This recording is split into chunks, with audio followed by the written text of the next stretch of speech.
What's the HS grad like you doing here? Even a month's worth of your salary wouldn't be enough, would it? This is a high-end sushi restaurant. The stranger mocked me aloud as soon as he heard my background. Standing beside him, my ex-girlfriend was laughing at me in much the same way. I'd say their loud and crude laughter was far more inappropriate for this place. Yet my ex-girlfriend and her fiancé kept jeering at me with enjoyment. There was something I realized from their conversation.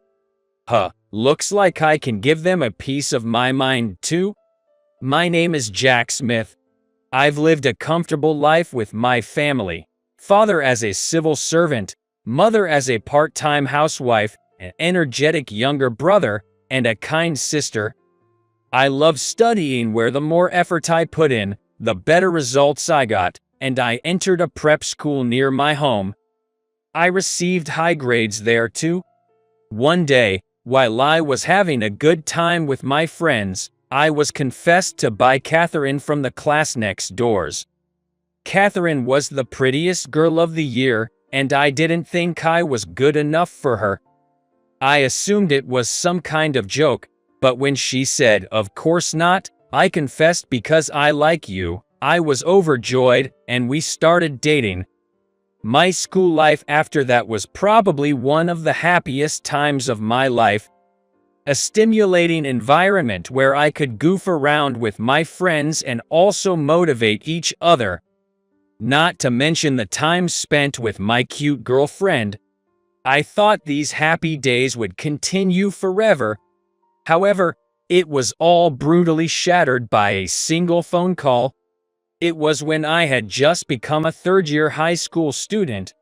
My homeroom teacher came into the classroom shouting, "Smith, your father collapsed at work. You have to head home right now." I didn't understand what the teacher was saying. Because my dad was fine this morning, he even said with a smile that he could come home a little early today. I was dazed and dumbfounded, but in the meantime, my friends prepared for me to go home, and before I knew it, my teacher was driving me to the hospital. When I arrived at the patient's room, my mother, brother, and sister were already there and crying.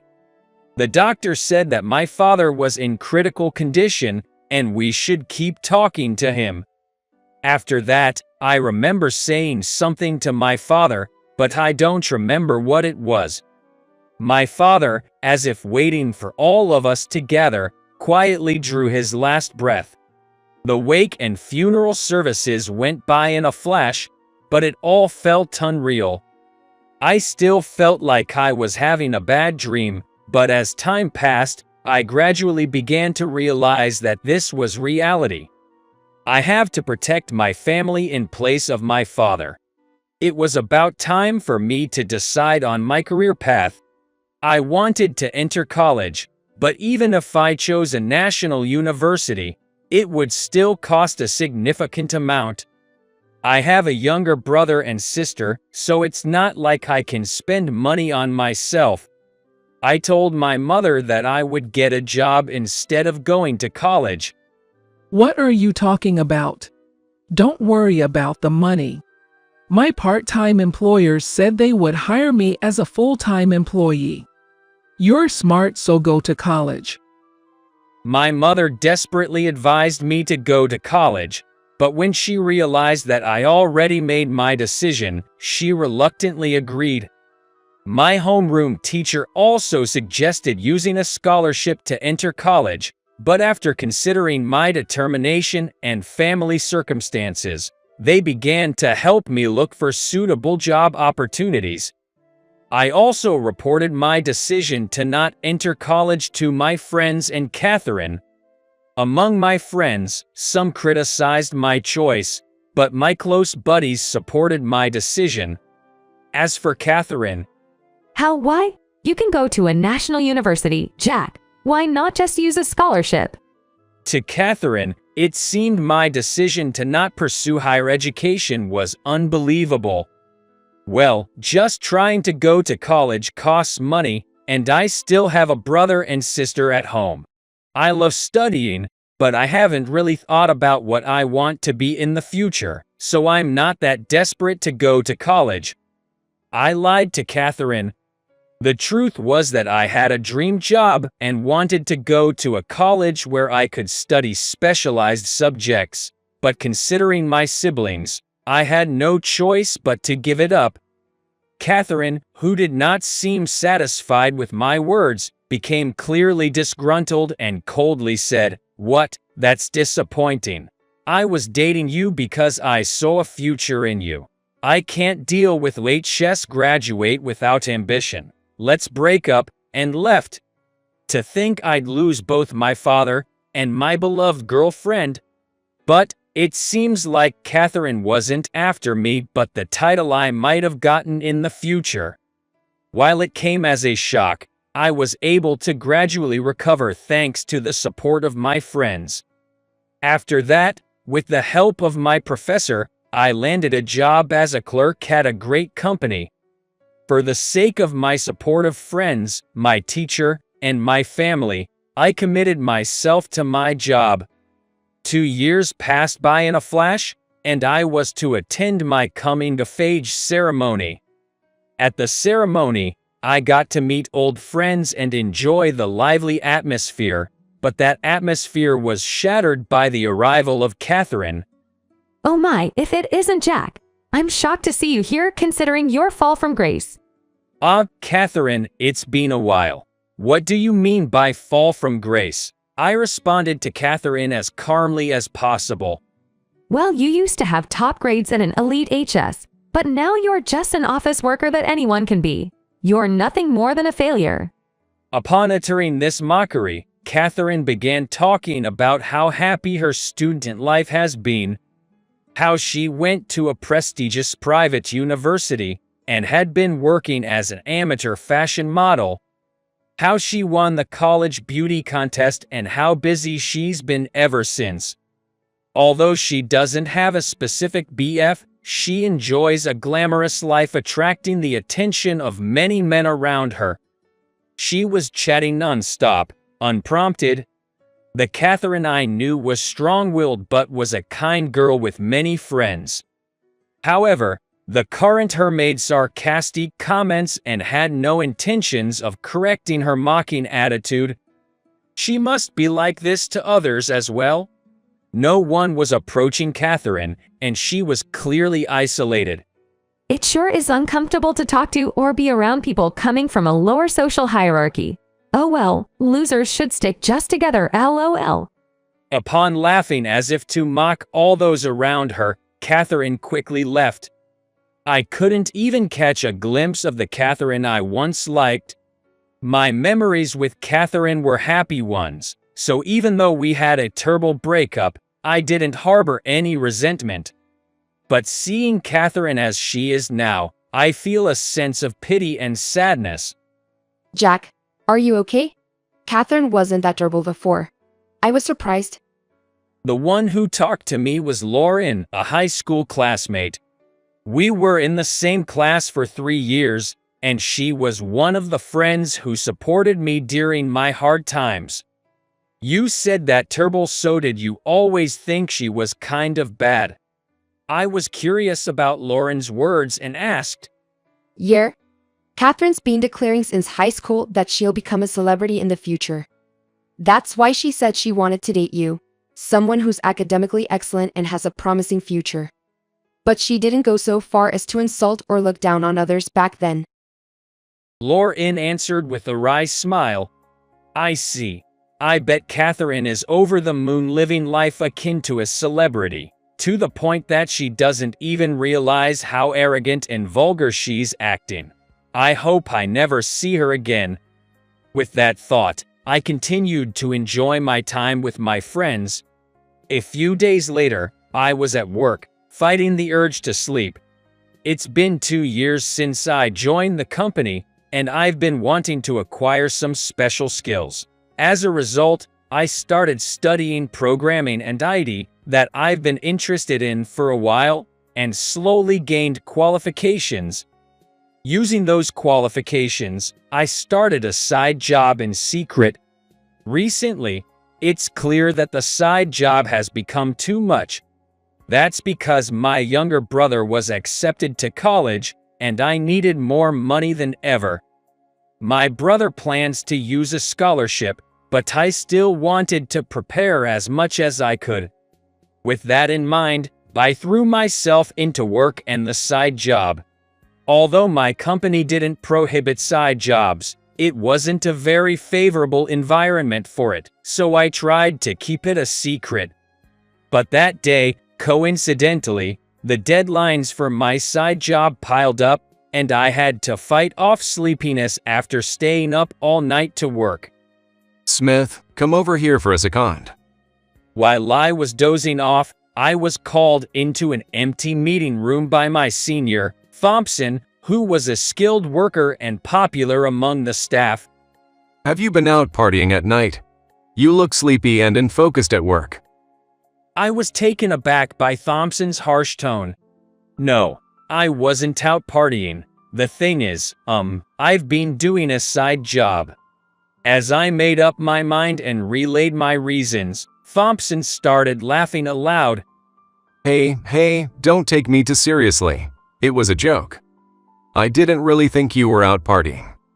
I heard that you're from a single-parent family and you have younger siblings, so I figured you must be working part-time or something. You look so drowsy that people might start to notice, so I thought I'd help you out anyway. What kind of side job are you doing? Feeling relieved by his casual attitude, I confessed that I've been studying programming and IT, and that I was using those skills for my part-time job. What? Really, Smith, you can handle administrative work, and you have those skills too. This is perfect. You're the exact kind of person I've been looking for. Thompson said joyfully and grabbed my shoulder. Actually, I've been thinking about starting a business. There are some things to prepare, so I plan to get it moving in about 2 years. Why don't we do it together, Smith? I was surprised at the sudden proposal. Hearing Thompson talk so passionately about starting a business made me want to join him. However, I had a family to support. I couldn't give a response for a while. 5 years have passed since then, and I was waiting for someone in a high-end sushi restaurant. Just then, Catherine walked in looking intimate with a slightly older man. I turned my face away so as not to be noticed, but Catherine quickly spotted me and approached me. Hey, aren't you Jack? What are you doing here? Did you enter the wrong restaurant? Catherine said with a mocking tone, and started talking to the man next to her. Oh, this is Jack, my classmate. Remember I told you about him? Despite being in a prep school, he chose not to go to college and lives life at the bottom of the social ladder. My ex-BF. Oh, that weirdo? What's late chess graduate doing at a restaurant like this? It won't be enough even if he spends a mint's worth of his salary. The man scoffed at me in the same way as Catherine, laughing vulgarly. Let me introduce him. This is James Anderson. Unlike a lowly HS grad, he's an elite worker coming from a prestigious university and even has experience studying abroad. He was working for a major company until recently. Unprompted, Catherine began talking about how Anderson was such a high-spec and handsome guy. I felt like I heard his name before and was trying to remember where, so I wasn't really listening to what Catherine was saying. He was headhunted and he'll be joining Company S as a future section manager. Jack, you should learn from him, or else your future looks pretty bleak. Kath, and that's impossible. Even if a bottom-off-to-barrel HS grad were to learn from a prestigious university grad, it's hopeless. They shrugged their shoulders and laughed. The customers around us were disgusted by their vulgarity. Company S is a newly established company that has a high degree of specialization and is growing at a rapid pace. I remembered where I heard Catherine's fiancé's name, and I couldn't help but laugh. What are you laughing at? You lose your mind or something. Catherine got angry at my behavior. I don't remember being laughed at by a lowlife. Anderson also looked clearly upset. Well, I'm sure it's annoying to be laughed at by someone you consider as inferior. So I decided to tell them why I laughed. Sorry. I thought the name James Anderson sounded familiar, and I just realized it's because he's supposed to become my subordinate. I found it funny. How? What are you talking about? Were you listening? James is joining Company S. Why would he become a subordinate of someone like you? Catherine, who seemed to think she was being mocked, had turned bright red. I heard you. I work at Company S. What? Now you're just lying in my face. You're just a clerk at some no-name company. What's with your attitude? How? This time, I showed Catherine, who was calling me a liar, my business card. On the card, my name was written alongside the title Information Systems Division Manager. That name. Anderson, who saw the business card, had froze. He must have at least heard the name of his future boss. Anderson's face gradually turned pale. By the way, Anderson's the one who's lying. He has no experience studying abroad. He entered university straight after HS, but he had to repeat 2 years. His previous company was a subsidiary of a large corporation, not the large corporation itself. Wait a minute, I haven't heard a word about you being headhunted or the next section manager. Didn't you come to our company through a regular interview process? Red-faced Catherine had gone speechless, while Anderson had turned even paler. The contrast was amusing. Wait a minute. Are you saying you're the general manager, and you're still in your 20s? Catherine, regaining her senses, asked. She's more interested in my position than Anderson's lie, huh? Yep. I'm one of the founding members of this company, I said with a smile. That's right. I was one of the people who helped build Company S, which was established by my senior, Thompson.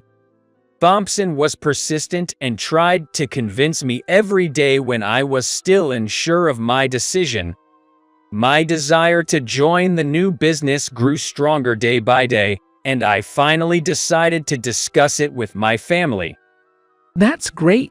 You've worked hard enough for our family, Jack. We'll be all right. You should do what you love. We're rooting for you. My mother encouraged me. Bro, I got a full scholarship. Tuition won't be a problem, and I'll start working part-time, so we're good. Jack, I'm planning to go to nursing school. I found a way to cover the costs, so you don't have to worry. You should do what you love. My younger brother and sister also showed their support. With the encouragement from my family, I decided to start a business with Thompson, and that's what led me to where I am today. As an executive, I'm involved in management while working alongside the staff in the department that oversees the internal systems. Anderson, we're going to retract our job offer. You look down and insult people you've just met, and you lie. We don't need someone like you in our company. No, wait, sir, please. Anderson pleaded, but I gave him a hard look and said in a low voice, you wouldn't want to work at the bottom of society either, would you? If you understand, get lost. Anderson quickly left the restaurant. Your fiancé just ran out. You should go after him. I told Catherine, who was standing there stunned. I don't care about him anymore. I'm going to break off the engagement with that liar. Rather than that. Catherine came and sat next to me, leaning in closer. You're amazing, Jack. You climbed to the top with your abilities, even without a prestigious education. Hey, can we get back together? And this was the same woman who had just been making fun of me moments ago. It was the first time I'd seen such a blatant turnaround. Even the other customers and the restaurant staff were speechless. Just as the atmosphere was getting awkward, a cheerful voice broke the silence. Jack. Sorry I kept you waiting. Wait, Catherine? I turned around to see Lauren. Sorry, Lauren, it's nothing. Hey, owner, could we use the private room in the back? I pushed past Catherine, took Lauren's hand, and headed to the back room. Catherine tried to follow us, but the owner and his staff threw her out. The truth is, I've been dating Lauren, and I was planning to propose to her that day, which is why I invited her to this restaurant owned by a friend of my father's. Well, there was some drama before the proposal, which did drain me a bit, but I managed to explain what had happened before Lauren arrived, proposed to her then and there, and fortunately, she said yes. Later, Catherine sent me messages asking to get back together and even sent some intimidating messages to Lauren, but we told her we'd report her to the police and then blocked her. We haven't heard from Catherine since. Of course, we officially retracted Anderson's job offer as well. My boss trusted me completely and even said, "We dodged a bullet by not hiring that crazy guy, thanks." And now, I'm happily married to Lauren. She's a wonderful woman who takes great care of me and my family. I've always put myself last since my father passed away, but with the help of my family and others around me, I've made it this far. I've decided that from now on, I'll give some more care to my own interests alongside living with my family. I started working as a carpenter's apprentice right after graduating from junior high school at the age of 16. I hated studying, but was good with my hands. I wanted to pursue a job where I could create something, so I became an apprentice to a carpenter who was an acquaintance of my father. I am still grateful to my parents who understand me and agreed with it. With the desire to repay them, I diligently committed myself to learn the work. Surrounded by skilled laborers who were quicker with their hands than their mouths, I grew and became a well-known carpenter in the industry by the time I reached 30. I received jobs directly from large construction companies, and my reputation spread, leading to more significant projects. I got married and had a daughter, and my work was going well.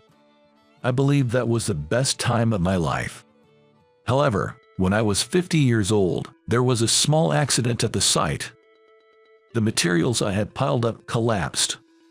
I managed to save my coworker, Tom, who was about to be crushed, but in the process, I severely injured my right shoulder, which resulted in a lasting disability in my right hand. I could still manage daily life fairly well, but I couldn't swing a hammer anymore. Without saying anything to anyone, I left the carpentry world. I thought it would be tough for Tom if I revealed the reason for quitting. I joined a small construction crew where I didn't know anyone, and now I'm doing odd jobs at different work sites. Fortunately, my daughter was already independent as a working adult, and my wife had a job, so I didn't cause any trouble for my family. After I helped Tom, my wife laughed and said, "That's so like you," and my daughter looked at me with a mix of disbelief and amusement, saying, "Seriously, Dad, you're too kind." But neither of them blamed me. Blessed with a warm family, I truly felt happy. In the field of construction work, my role as a laborer is mainly supportive. My main tasks are carrying materials and cleaning. I also perform tasks requested by laborers, supporting them almost like a devoted wife. To be honest, my position on the site is nothing significant. However, because of that, the work was easy, and I often moved to different sites, so I was able to enjoy it in my own way without encountering carpenters I know. I am currently working at the Jones Construction Company. I used to get a lot of work from this construction company in the past. While working, I nostalgically thought about my past days of working with this construction company. Then, one day, there was a small accident. It was the day for material delivery, but the site supervisor, Mr. Brown, was absent. The truck driver was at a loss as to where to place the delivered materials. I thought it might be intrusive, but I gave instructions to the driver and helped carry the materials into the site. The driver was happy and left, But when Supervisor Brown returned to the site, he scolded me severely. You're just a laborer. Why the hell are you doing things? You're not entitled to do these things. A young supervisor who appeared to be in his 20s nudged my head. Although I was annoyed, I held back and apologized. I'm sorry. No one was here, so. Even so, why are you giving instructions? A laborer like you doesn't know anything about the site's workflow, so don't do unnecessary things. Yes, I'm sorry. Jesus Christ. A laborer should just shut up and clean. Worthless trash like you, don't interfere with my work, acting like you're in the high position. At that remark, the foreman of the laborers finally changed his expression and confronted the supervisor. What the heck is this? It's mostly your fault for being absent. If it weren't for Bob, the truck driver couldn't have gone to the next job. When the supervisor said, "What did you say?" and was about to grab the chief by the collar, another foreman of iron workers intervened, saying, "That's enough," and stepped between the two. He handled the material delivery correctly. It's your fault for not being here when the truck arrived. Instead of complaining, how about saying thank you to him? Quietly spoken, the supervisor Brown glared at me and went away without saying anything. The foreman of the ironworkers patted my back. "Don't worry, it's a typical thing for a young supervisor. You didn't do anything wrong, thanks." He said that and went back to work. I also nodded slightly and went back to work with the chief. However, from that day on, Supervisor Brown started finding fault with me for various things. He would call me out for trivial matters and make snide remarks. To make matters worse, I was even made to clean the restroom at the site. I was definitely getting annoyed, but since I was about to move from this site soon, I endured it. Every day was a gloomy day, but I didn't want to worry my wife, so I kept going to work without taking a break. Then one day, I felt unwell since morning, and my head was spinning. When I measured my temperature, it was slightly over 99 degrees.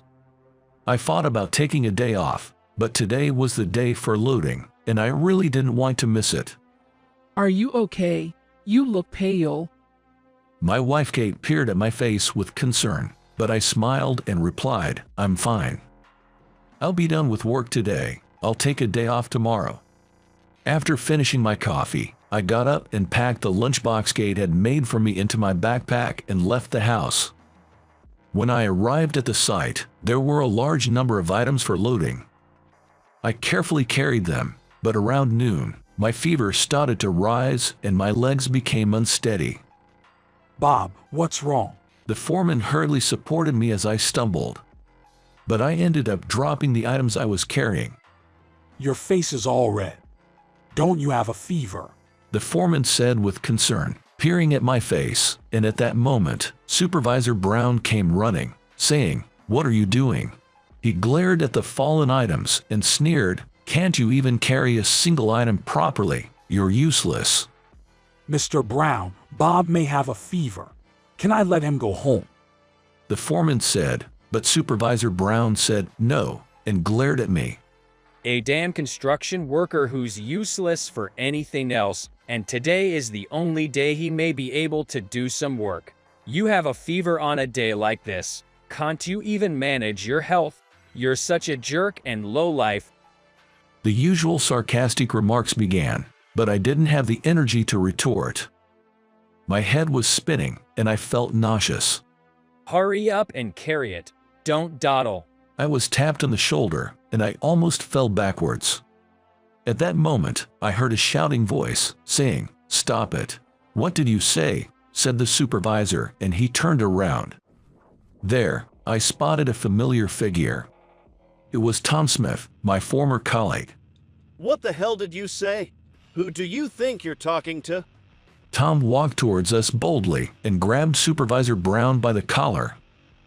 Tom, why are you here? Supervisor Brown turned pale. Tom let go of the director's collar with a forceful push after landing a punch on his head.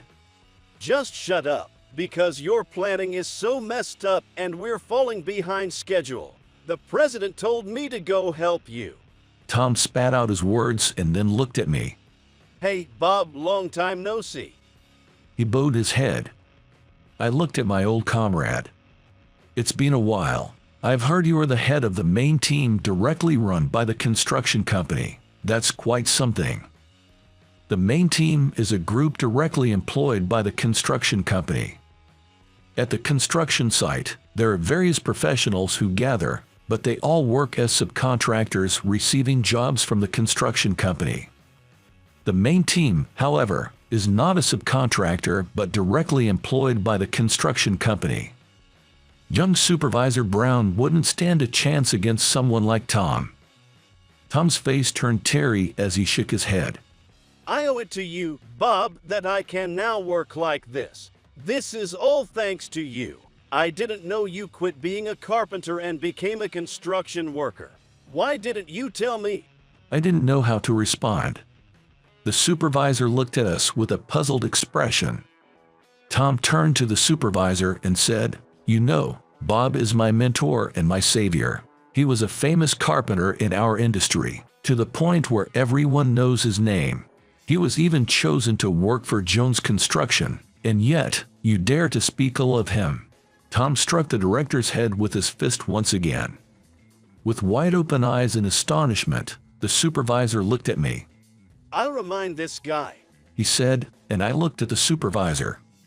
It's true that construction work might be considered the lowest level job on the site, but you know, people from various professions are coordinating and cooperating with each other here in order to build a structure.